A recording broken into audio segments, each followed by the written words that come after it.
suggestions, and it was like, oh my gosh, first of all, this just takes a lot of energy and time, but also clearly there's a need for this. And so then I developed the coaching aspect in response to the need that people were showing me. Yeah. Wow. So I'm curious with the writing and a lot of things that you've been working on, even as being an actress early on, there's a certain element of fear that creeps up, particularly with creatives and putting yourself out there. How do you approach things that make you fearful, and how do you overcome that? This is such a fascinating subject, and I look at it very differently from other people because I'm a psychic. So there's two aspects of this. One is that we often will feel what we're feeling, and then we may also pick up on feelings from other beings around us. And what that means is, there's angels, which are beings of the light, and then there's other beings, like I call them dark entities, for just a basic label, that feed on and create fear, anger, frustration, pain, etc. So sometimes the fear that we're feeling is not even ours, in the sense that it's not originating from us. I mean, we may be feeling it in our bodies. So it's important to think of that when the fear comes up, because sometimes we're about to do something which is going to be very beneficial for us, but is going to trigger some fear, anxiety, and some parasitic energy beings that have been feeding on us. And then the other aspect is, let's say if we're disempowered and we're becoming empowered, we actually will sometimes need to purge that unhealthy energy through our bodies. So it actually, on its way out, we'll feel it. Kind of like, if you eat something bad and then you vomit, you feel it when it comes up.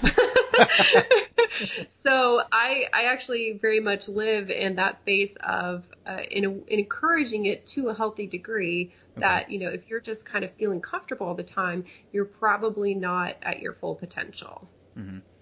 When you purge, is it that much of a visceral kind of reaction? Like if you were literally vomiting something up, is it that strong of a reaction?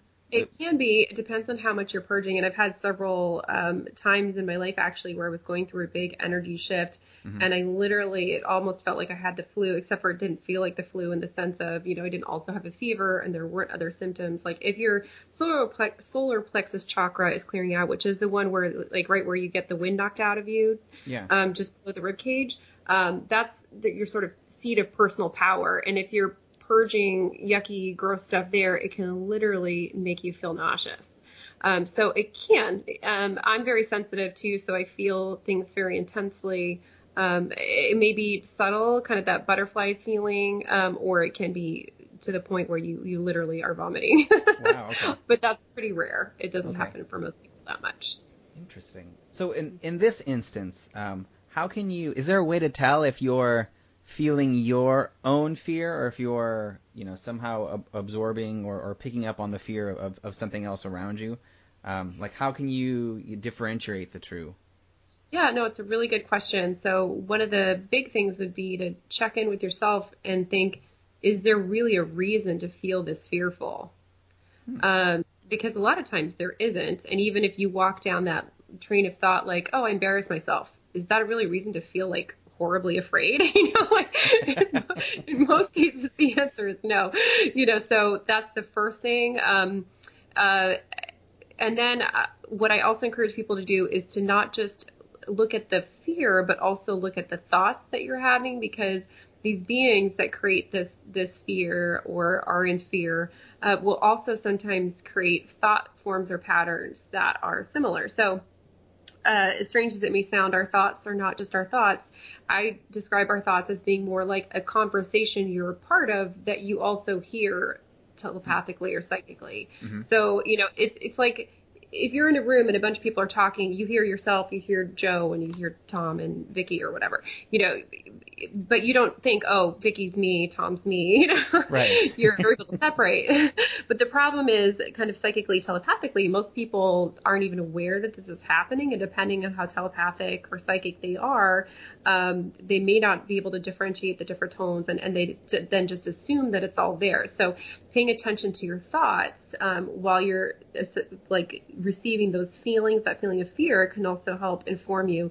If there's a lot of kind of negative self-talk, it's very likely that there's a being sending that, because most people are inherently not very negative towards themselves, but there are beings that are very negative and then feed on that downward spiral. So it's kind of like if you were to equate it to a conversation, they said something hateful and then you responded and kind of went downwards.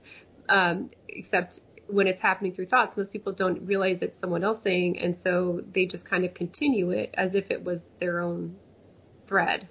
Yeah. Does that make sense? Yeah, that does make sense. I can't remember the book I read, but the author likened that conversation like to being like the terrible roommate, where it's like, you know, that voice in your head, when it starts spiraling out, is like that terrible roommate who is just telling you how awful you are. When in reality, you know, if someone actually said that to your face, you probably would punch them. But because it's happening in our head, we allow it and we keep, you know, in interacting with it and making it stronger and stronger and stronger. So that makes perfect sense. That's like something else that's kind of, you know, feeding on our negative energy like that. Right. And so if you are experiencing this, then my biggest recommendation is to just not continue, just kind of stop it and just, you know, you don't even have to say no. You just kind of just ignore it and move on. And then asking, Archangel Michael is a great resource in terms of protection and clearing. You know, you can ask him to clear anything that's not of the light or not helping you and take it away from you. Mm-hmm. So how do you do that then? So like in this instance, you know, let's say whatever reason you have like these racing thoughts and they're negative. Do you and let's say you're at a party. Do you like step outside and separate yourself from that moment and then check in with your body? How do you what's your process through that to get rid of those negative thoughts and thoughts? Yeah, so I think if you need to have kind of the physical and mental quiet to step away, you know, that can be helpful. Excusing yourself and going to the bathroom is a great way to do that. You know, like most of us have at least privacy in that area, in that room. So that's one option. But you don't have to, even if you're in a crowded room, you can just mentally ask the angels for clearing and protection. Mm-hmm. And then the most important thing is just not to engage it. It can be hard because they almost feel like, you know, psychically or mentally that they're yelling it at you because they're trying to get you to engage, you know. But if you just continue to not, then they will eventually stop and find, you know, easier fodder. Okay, that's great. Thanks. So I'd like to go back to your writing then, because I'm really fascinated about just how prolific of a writer you are. So on average then, does it take you 6 weeks to write a book every single time, or is that just a couple of the books? It depends on the book, because the other issue is that I'm not always just writing one book. Okay. Oh, okay. Like right now, I'm actively writing 2 books in the middle of also seeing clients, and then I just hosted a fashion show, and, you know, but so I always have, you know, a bunch of different things. So it just depends on how kind of completely focusing I am on that particular project or book at a time. Mm-hmm. But it's not uncommon for me to sit down and write, you know, 5 or 10 pages at a sitting. Okay. When I am writing. Okay. When you're when you're writing and I guess and not writing, do you have daily rituals or routines that you do that you set aside certain times for writing on a daily basis, or, you know, or at certain hours where you feel more creative or more in tune with what you're writing about? Well, yes, I am a total night owl compared to most people. So it's funny, when I started my business as a psychic, and for a period of time, I started to see clients in the morning, and then I was like, why am I doing this to myself? I hate mornings. You know, and then I finally figured out, oh, it's my own company. I can just do it whenever I want to. So you know, the earliest I tend to do stuff now is like 11 a.m. unless I'm traveling, and sometimes it'll be earlier. But for me, the late night time is my most prolific time. And coming from a kind of spiritual perspective, it can make sense because the nighttime is when there's kind of the most quiet, and that connection between the spiritual realm, I think is more open. So for me, it's helpful. Also, because of that, sometimes it's hard for me to sleep until it's a little bit later. So I actually often don't go to sleep until somewhat close to sunrise. So it's a good time for me to write. And I think it's for every writer, it's different. So just paying attention to when do you feel creative, when do you have the energy is great. Mm-hmm. Yeah, that's great. So when you do release your books, are they now through a publisher? Did you or are you self-publishing them? How do you work that process? Yeah, I've been entirely self-published so far, and I'm actually one of the books that is nearly complete is a book on how to grow your business by writing a book, because what all these books that I've written again have helped me really grow my business very quickly, and I've learned a lot. Like I've gone to many publishing conferences and writers conferences, and so it can feel overwhelming when you're trying to figure out. Plus, it's changing all the time because of technology. Mm-hmm. So this book I think was going to help a lot of people with getting some basic tools and information that can help with not feeling like it's as overwhelming.